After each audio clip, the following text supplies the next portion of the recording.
Radhe Krishna friends, welcome to HEN Live. I am Ruchi, founder HEN, Her Entrepreneurial Network, a platform to bring women entrepreneurs together to inspire, inform, and support each other build successful businesses along with balanced lives. We are back after a very long time with series of conversation that talks about spirit of entrepreneurship or we'll talk about small nuggets around building business, scaling up a business. While building a business, marketing is the most discussed subject, and marketing, branding is the most discussed subject. And founders know that branding is such a painful activity sometimes, the most glamorous, but very painful. And today we have with us Gunjan Pai. Hey Gunjan, thank you for joining Hi, in. hi, Okay, Rishi. Good evening okay. to you, Good Radhe Krishna. evening. Radhe Krishna. And guys, we have Gunjan, who is founder of Copylove. It is a boutique content writing agency. They've been in business for 22 plus years. They work with who's who in the industry. They work with startups, mid-sized companies, corporates, and with all that experience and flavor. Today, we are going to be talking about the first thing in branding, which is the personality that a brand has. Kunjan, I am all yours. What are the personality? How do I understand what is the personality of hen? Let's start at that. Absolutely. But before that, I'll just go back to one thing that you said when you started the call. And, that's my mission for today's live. You did mention that it's a glamorous, or at least it's perceived as a glamorous thing, right? So here I am to make it as real, as normal, and as, I don't want to say de-glamorize. I do want to say that, I'm excited to share more about it. But at the same time, as real life as it gets, right? Because now coming back to your question, branding is nothing but making people out of brands, perceiving brands as we perceive people. Every time we go on the road, we see people, we make an impression of people, we create an impression, or a perception that, oh, this person looks friendly, maybe I want to approach this person. Oh, this person doesn't look really my types, or maybe this person may have an ex hobby, looks like she could be a good singer, or this one looks like a fitness freak, and hence depending on that, I may or may not want to approach that person. It's really that simple in the branding space, no different than that. And that's the It magic of brand archetype. it seems simple. It's easy to talk about people and think of them, but when it comes to our own brand, I think it's about decoding. What Yes, do it you is. say? Absolutely. So, the thing I always say, to brand owners is, whenever you are stepping into a branding exercise, and that's the toughest part for them, is to take a few steps back, right? It's Mm-hmm. very much like if you are to improve yourself as a person, or if you are to Mm-hmm. improve a relationship with someone, you can't be in it and be super involved and super emotional about it and then try to change it. You have to take a step back. You have to form a picture. You have to form a clearer perception of what's going on between people to be able to come in and then change the relationship. So same way, a brand owner has to step back and change that relationship. I have an idea. Sure. While of course we are doing all of this theory, I thought, why not entertain you all with something really funny, which will make it very granular and very real life for you. And I thought maybe I could entertain you guys with an ad, which is a Mirchi Khan award winner this year. It's a radio spot, but it's going to leave you guys in splits. So should Okay. I share that, Yeah. Ruchi? Yeah. Of course. Of course. It'll be fun to see. What are you showing us? Yeah, and I'll use that as a tool to explain you a little bit more about what an archetype can be and the magic that the archetype can really spin. Sure. Sure. All yours. Great. You'll have to let me know if my screen is visible. Is it? It's here. Yes. Excellent. Great. Here goes. याद है जब पिंकेश छोटा सा था और अपने पहले singing competition में जब उसने फर्स्ट प्राइज जीता था, आप कितने खुश हुए थे? उसका मेडल सबको दिखा दिखा के बोली जा रहे थे कि आखिर बेटा किसका है, आखिर बेटा किसका है। तब से जब फैमिली पार्टी होती थी, गेट टुगेदर होता था, आप उसे तारा रारा गवाकर शुरू हो जाते थे, आखिर बेटा किसका है, आखिर बेटा किसका है। उसे माता के जगरातों में ले जाते थे, भजन गवाते थे और फिर माइक पे खुद ही आके कहते थे, आखिर बेटा किसका है, आखिर बेटा किसका है। हैंडीकैम लेके उसके गाने रिकॉर्ड करके फेसबुक पे अपलोड करते थे, कमेंट भी खुद ही पोस्ट कर देते थे, आखिर बेटा किसका है, आखिर बेटा किसका है। और फिर लिटिल स्टार के ऑडिशन में जब चुन्नू मलिक ने उसकी तारीफ की, आपने कैमरे पे आके नेशनल टीवी पे बोल दिया, आखिर बेटा किसका है। अब इतनी बार पूछा है आपने तो सोच रही हूँ बोल ही दूं, पिंकेश ना आपका नहीं पंडित सरजू महाराज का बेटा है। वो दोपहर को मैं God. टाइम के लिए संगीत सीखती थी ना, तो उन्हीं का है। बहुत गिल्टी गिल्टी हो रहा था ना, इसलिए बता दिया। अब बुरा मत मानना, हाँ please.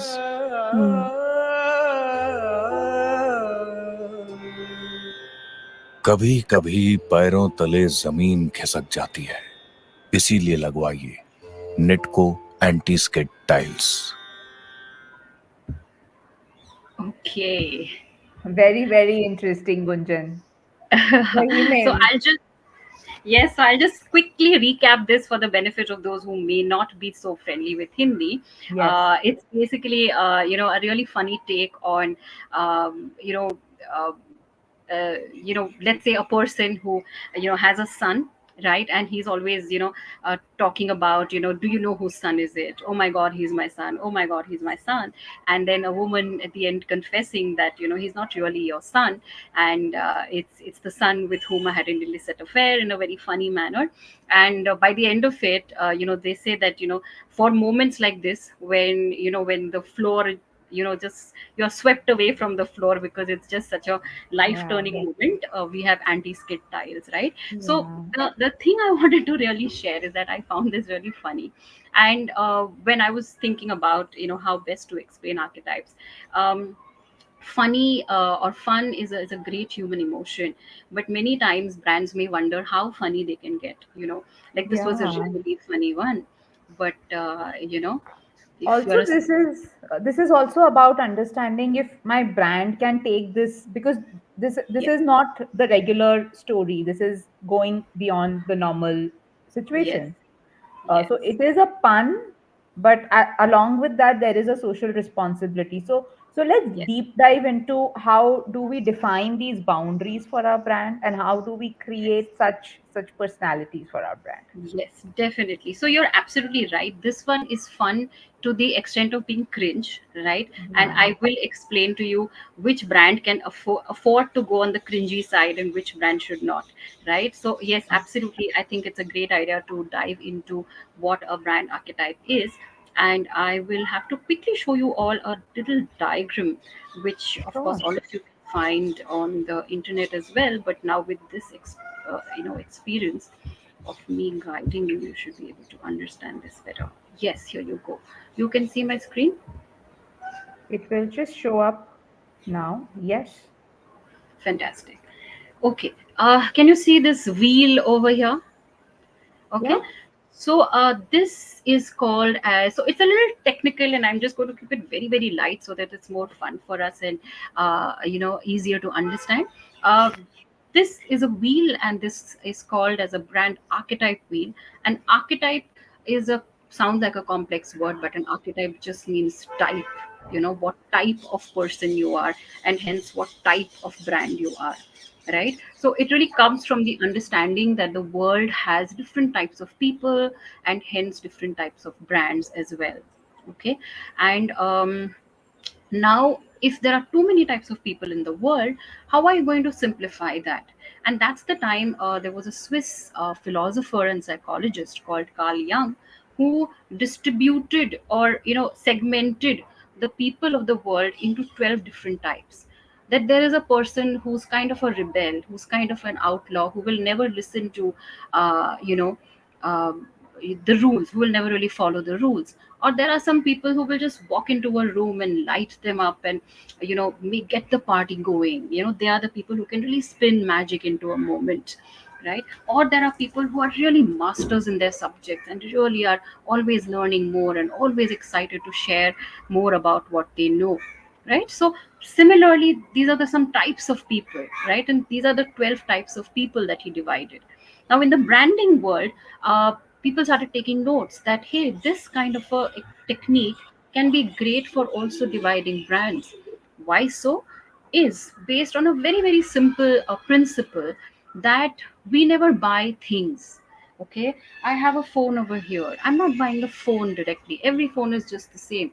What is my reason for choosing one phone over the other? Is because I relate with the phone or the Yeah. qualities exhibited by the phone brand in some way, Yeah. in the same way as I relate with maybe you as a person, Yeah. or maybe any good friend that I have. So it's the same connection that starts getting built between a people brand, a person and a brand, the way it is between a person and a person. Hence, the same principles started getting applied in the branding world, right? And Yeah. hence, these 12 types of archetypes. Yeah, Today, I'll not. like we say that we don't business with businesses, we business with people. So I think that's exactly what's going in here. We the brand's personality is what influences our behavior towards buying that particular brand. Yes, absolutely, absolutely. And it's the same way, it's the same principles that apply over here. And what I was thinking is, instead, obviously, these wheels are available everywhere, and this is a short session that we are having. I thought, why not give a really funny way to describe Yes. how these brands may behave if they were people. And Yeah. my whole intent of doing that is, if brand owners are listening to this, if brand writers are listening to this, they may start already thinking of what human qualities they may want to give their brand, and how their brands may behave in certain circumstances. Okay, and I will then circle back into the funny piece also towards the end, right? Sure, let's do that. So which brand do we start? A Yes, I'm going to start. personality. Yes, if you just give me a moment, I'll just stop screen. Is my screen stopped? Okay, Yeah. fantastic. Because I don't want to keep showing the wheel. Okay, so of course the wheel is available, but as I said, there are 12 types of archetypes, right? So, like, if you are a hero brand, right? A hero brand is somebody who, thinks that, who really take everything seriously, and they want to really be heroes for the world, right? For example, a brand like Nike, a brand that really takes itself very seriously, and so seriously that they feel that when they go out on a morning jog, it's like they are going on a world saving mission, so it's that seriously that they take themselves, right?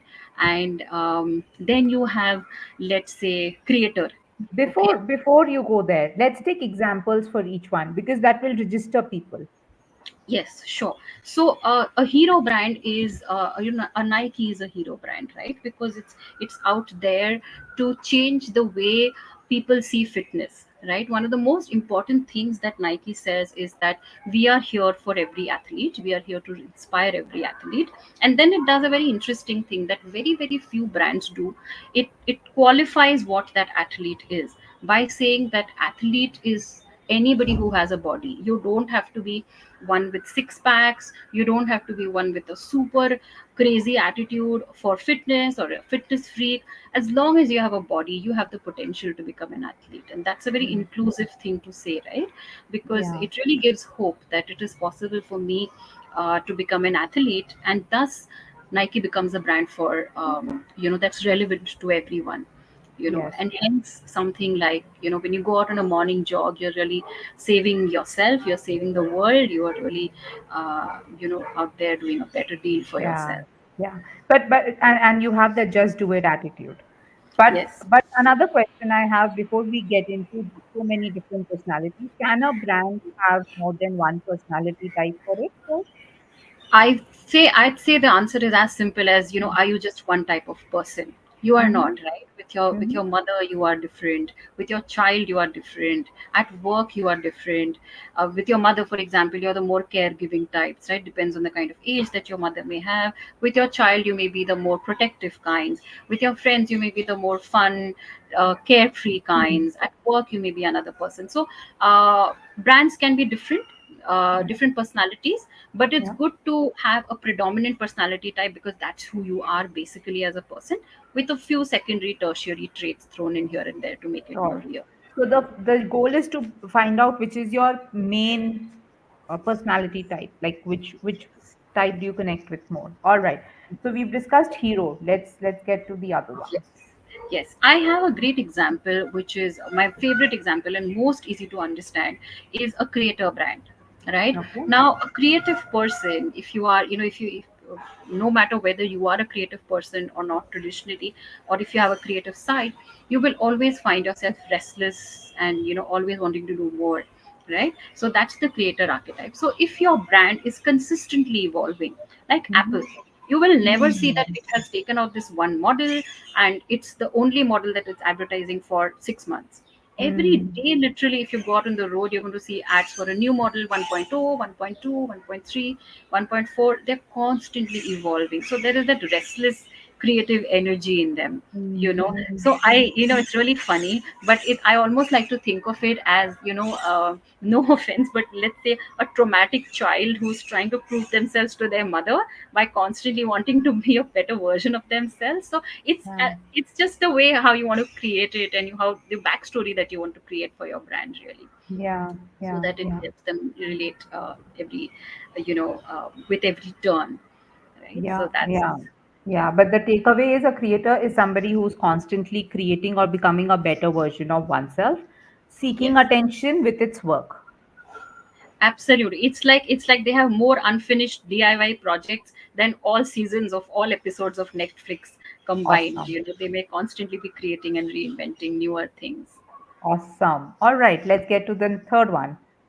The third one is someone that everybody would like in their lives, right? Because this archetype is capable of making deadlines vanish, right, and make us all happy in that one moment, right? It's another one of my favorite archetypes, and this is the magician archetype. Who Okay. doesn't want a magician in their life, Yeah, really, of course. right? So this is a brand like, let's say, Walt Disney, or Disney, Walt Yeah. Disney's brand Disney, or let's say a Tata Sky, which no matter how you are in a given moment and how pressurized you are, you start seeing even a short clip of a Disney movie or a Disney series, you are sure to come back lighter and feeling refreshed, right? Or a Tata Sky, you can switch on a channel of your choice and already unwind and start feeling better, Yeah. right? So it's also the kind of person, a magician is also the kind of person who you wait that, when they come to the party, the whole mood of the party will change. They'll just come Hmm. and crack jokes, right? So Hmm. that kind of a Hmm. brand is a magician brand. Hmm. So Hmm.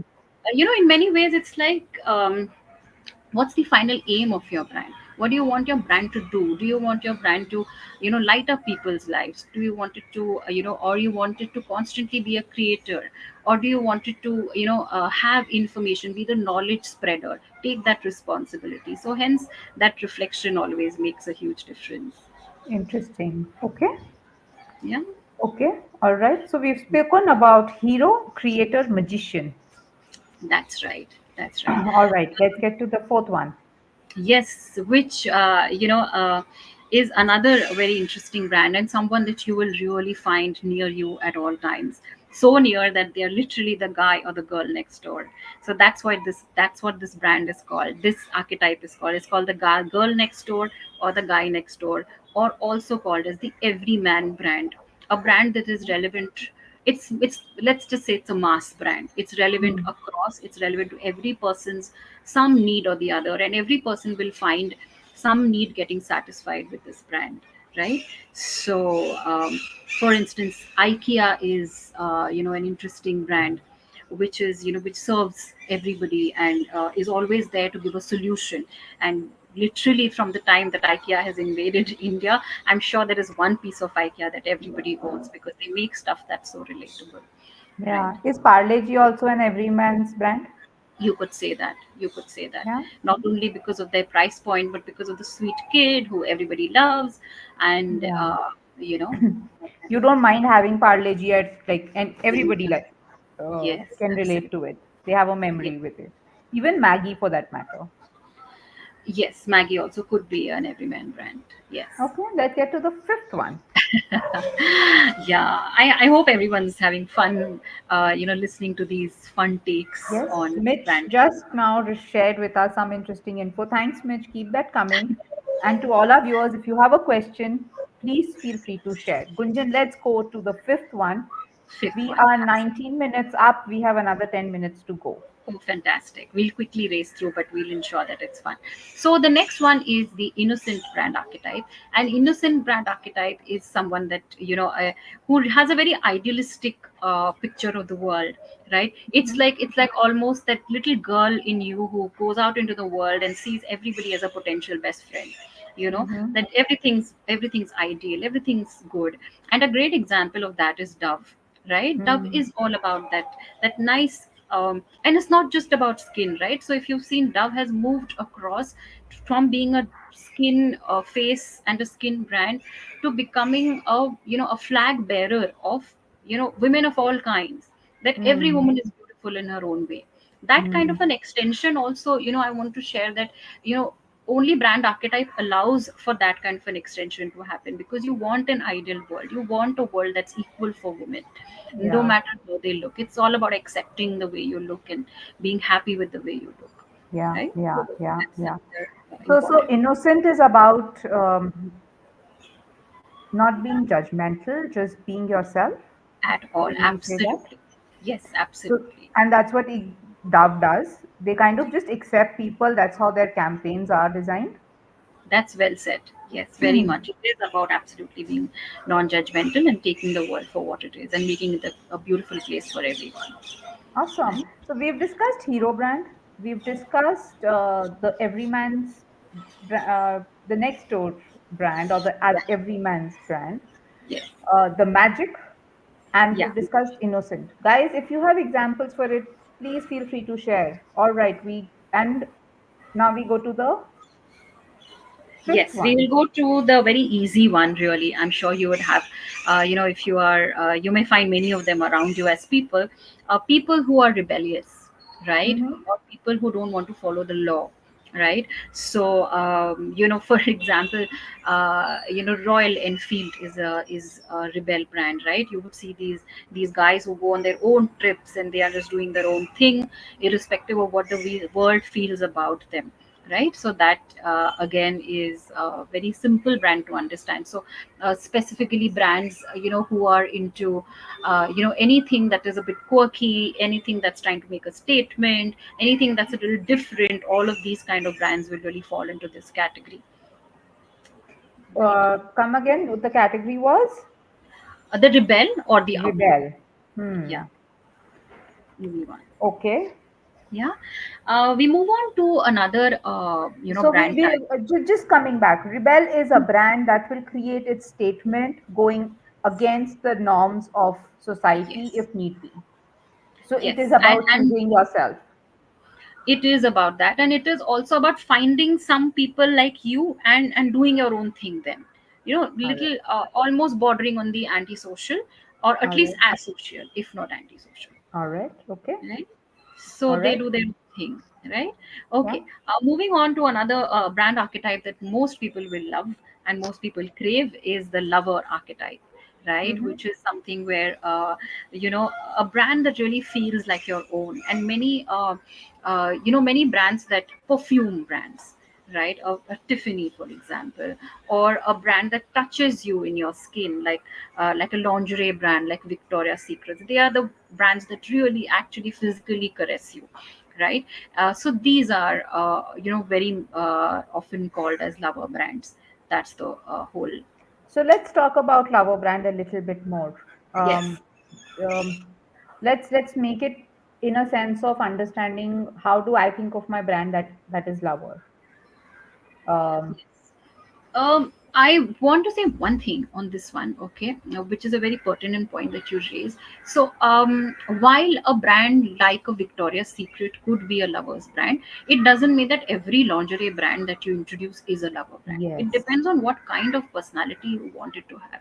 Like, is your, uh, if you are wanting, let's go into an easier example, like a perfume, right? If a Mm-hmm. perfume really makes you feel a very loved, and this is really the kind of perfume that you want to wear, then that's a lover brand. But Mm-hmm. if the perfume really fills you up with energy and really makes you feel like you've really reached the mountains and you can really achieve and conquer the world, then probably it can become an explorer brand, which is one of the brands that we're yet to cover. But basically that. right? So, how do we define if our brand is a lover brand? What are the key things we are looking at it? Yes, a brand that you know makes a deep impact on you and makes Mm-hmm. you feel desired or wanted, or Mm-hmm. understands a certain, touches you at a deep place, physically, metaphorically, literally, Got it. anyway. Got it. Sometimes maybe a book brand could be a lover brand, because a book can really touch you in a very deep way and stays with you as a literally as a companion for a long long time. So we never know what brand Got it. discussions we throw up. Interesting. Before we go ahead, we have a question from Mitch. She's asking if Chumbak would be a rebel brand or a magic brand. Okay, so it started off as a rebel brand, because there was a time when people were not creating something like that. But eventually, I think it also goes through transitions as more and more competition develops. Brands have to reposition themselves. Brands have to look at their DNA again, if not their very very deep DNA, at least the expression of that DNA. I think now it's moved more to the magic side, because obviously Hmm. it makes you happy every time you bring home a chumbak. It was a great question, Mitch, Yeah. by the way. Thank you, Mitch. That was a good one. All right. So we've discussed six personality types. We are halfway through. We have Yes. another six to go. Yeah, few more left. We've actually discussed about eight, but that's cool. Okay. Which eight did which one did I miss? So we I have discussed written hero, innocent, everyman's brand, magician, rebel, and lover. innocent. We discussed innocent also. Yes, I've mentioned innocent. Okay, lover and Mhm. rebel. Great. Huh? Yes. Okay. So then we have caregiver, right? Okay. Caregiver is a really caring brand, a brand that Mhm. a hospital, let's say, a very very simple direct example. But here again, I again say this with a disclaimer, because again, it's not category driven, but it's just to explain better. Or even a Johnson and Johnson is also a caregiver. Yeah. Babies Yeah. brands are typically caregiver brands, soft diapers, let's say, or soft baby products that are very highly tested. All of them are a part of the whole caregiver group. Even Dettol, for that matter, is a caregiver brand. Yes, no matter. Yeah, that's a little tough care, but yeah, it burns, but fine. Yeah. All right. Okay. Okay. Last few, the Jester brand. So Jester is someone who believes in a lot of fun, right? And that's the kind of brand that will be happy to go on a slight cringe note as well, because fun is what they want at every point. The Jester, right? Who's a Jester? It's a joker. It's a clown. It's here to make people laugh, no matter whether it's cringy. Also, so remember the ad we The heard in the Thai beginning. lad. Yeah, the tie lad, so it could become a Jester brand also, with along with other elements, right? We Of don't know course. the brand that much, but I feel that it, as its brand guidelines, might allow them to have a Jester side of them, so that they can connect with the audience, Mm-hmm. specifically products that are in a little boring category, like Mm-hmm. tiles. Nobody really cares about them, unfortunately, right? Though we walk on Mm-hmm. them all the time.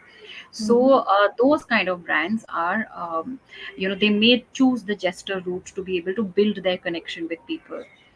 Hmm. Do we have an example in your mind? Yes, certainly. So Old Spice, is typically connected, called as a Jester brand, so that through its funny ads, or through its witty, not really witty, witty would not be the right word, but surely through its funny ads, Old Spice is a great example of a Jester brand. Hmm. Okay. All right. Fantastic. Then we have Sage. Sage, I would say, I was thinking of this example, in fact, connected to this funny angle.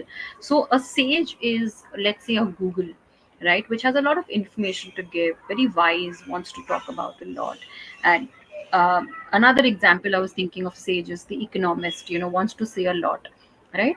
But a sage will be funny. Like, if you read all economist ads, I'm sure, if you've not, I would really urge readers and viewers to really go check it out.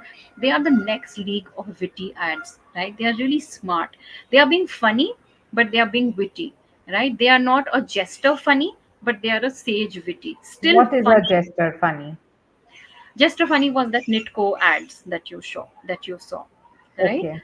but the Sage is a little less funny. It's on the wittier side. Now Hmm. that is a guardrail that is decided by the kind of brand that you are, right? How do you Hmm. know how far you have to go on the funny scale, right? Because Hmm. funny after an extent becomes cringe, and funny Hmm. before getting funny is still witty, right? Hmm. So how do you know how far you go?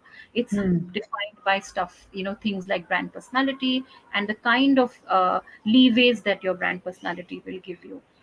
Interesting. So let's have a sage example.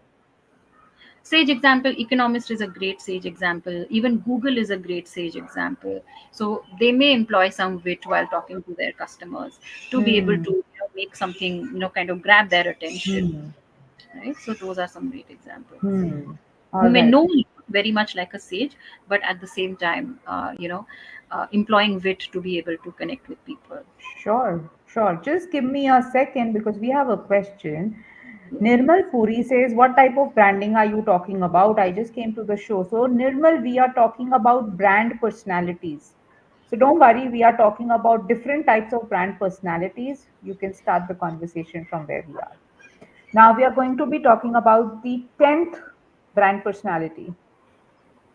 Yes. So the ruler, okay, Mm-hmm. a ruler is a master, right? They Hmm. are the very they have reached the peak or the pinnacle of their career, right? Mm-hmm. Or of their knowledge, right? So they Mm-hmm. are really the category rulers, as simple as that. Yeah. So for example, a ruler brand, I would say, is a Hugo Boss, right? That's a perfume brand, and it's even named itself Boss, right? So Hmm. really, no brainer that it's a ruler brand, really. Hmm, hmm, hmm. So you want to quickly talk about how, because our audience is entrepreneurs look building their business, bootstrapped. At what point do we think, okay, we are a ruler brand in our space? Some things that we should think about.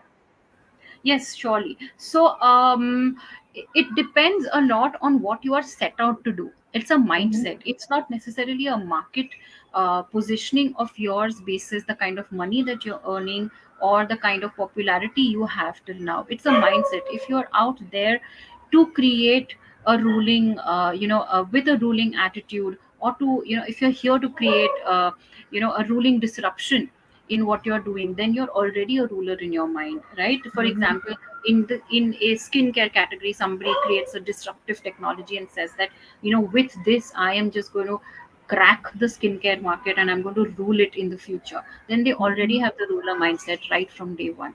So it's not a Hmm. factor of where they reach, but where they really start from. All of this, all of the brand personalities, right? It's Hmm. like wearing something to a party and going, not waiting for the day when you become as rich as, the richest people in the world, and then I'm going to wear that suit. It's the attitude. Hmm. Hmm. Got it. All right.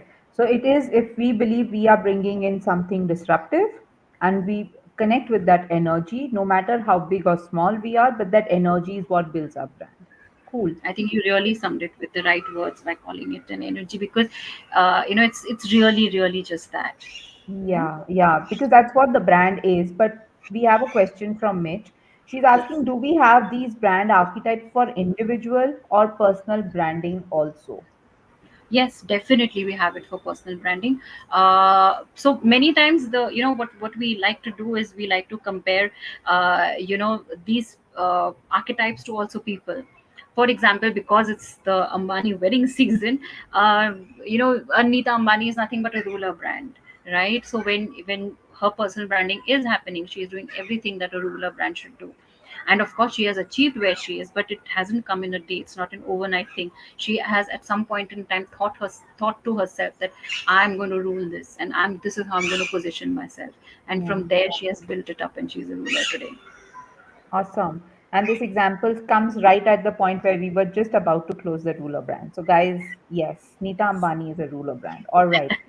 Last two we have. Yes. So actually, I just feel that we've covered all. I'll just quickly tell you. I think innocent we've covered, right? Sage we've covered. Explorer is a brand that we've not covered. Yes, correct. So Explorer is as simple as it's again very, very simple, right? If you start thinking of the brand archetypes, and Explorer is a brand that will go out there be fearless, and explore everything that the world has to offer. Jeep, a brand like Jeep, is an explorer brand because every time you see its ads, you will always see them going into strange terrain, new places, not afraid to embrace what's coming their way. A brand like North Face, which is a travel gear brand, it's again all about that, right? So that's what an explorer brand is all about. Yeah. So if we are going to an unknown territory and that's our space to be in, we can Yes, call our brand a Jeep, an Explorer. yes, right. Awesome. All right. So Yeah, I we've quickly. discussed. Yeah, you want to just share? I'll tell you I what all can is done. share. Yes. So innocent, we've done sage, explorer, Yes. Yes. outlaw, magician. Outlaw, we've not done. Outlaw is the rebel, the Royal Enfield one. Sage. We've done Rebel. Yes. Magician, Yeah. hero, Yeah. lover, Yes. jester, Yes. everyman, caregiver, ruler, Every and man can. everyman is the girl next Yeah. door. Or Caregiver, ruler, and ruler, creator. creator. I haven't written creator. Yes. Yes. So Creator is creator is Apple. yes. Yes. All right. So That's here like a is the crash summary. course. It's Yes. like a crash Awesome. course for everyone listening. Absolutely, guys. So here it is. We have put the list of 12 brand archetypes. I did share with you a link, and I am sharing with you another link just for you to understand what brand archetype really is. In fact, I have something more to share with you. We had a session with Gunjan on brand archetypes last year, I believe, sometime. And if you want to know more about brand archetype and you want to do like a workshop with Gunjan, I can share a video with you that you can use to just work on your brand archetype. And as I am, talking to you, here it is. I have the video link and I'm sharing that with you as well. I hope this conversation was useful for you to learn about different brand archetypes. Also, brands are nothing but people, and these brand personalities are nothing but energy. The reason it is important for us to think like this is because this is the base that helps us understand what kind of creative should we publish, what kind of colors do we have, what kind of tone do we have, how much do we sell and how much we don't sell, what is fun and what is funny for our brand. And to create those boundaries, brand personality is the first step to it to get through. Right, Gunjan? Absolutely, absolutely. I just want to say one quick note on that one, that Yes, a please. brand is all about reflecting. It is not just about quickly putting a pen to paper or quickly releasing a creative because that has to go. A brand is really born out of reflection, and brand personality is a big result of that reflection. Yeah, yeah. And once you get through this, your life can get a lot easier as an entrepreneur in your scale up journey. And just to make our life little bit more easy, we are starting a 3 series session with Kunjan. Tomorrow we have a session where we will be talking about how to create our brand vocabulary basis the brand archetype. So Gunjan, we are all ready to understand basis on our own personality types to get our vocabulary that can hit the market and do well for our own brands. I am so looking forward to this one. Thank you. Thank you so much. And on that note, thank you, Mitch. Glad the session was useful for you and for our other viewers. Guys, thank you so much for hanging around. We will meet you again next Wednesday, same time, with another conversation around entrepreneurship or around scale up journey. To know more about Gunjan or Copylove, do visit copylove.in. And to know more about HEN, visit henindia.com. All right. Thank you. See you soon.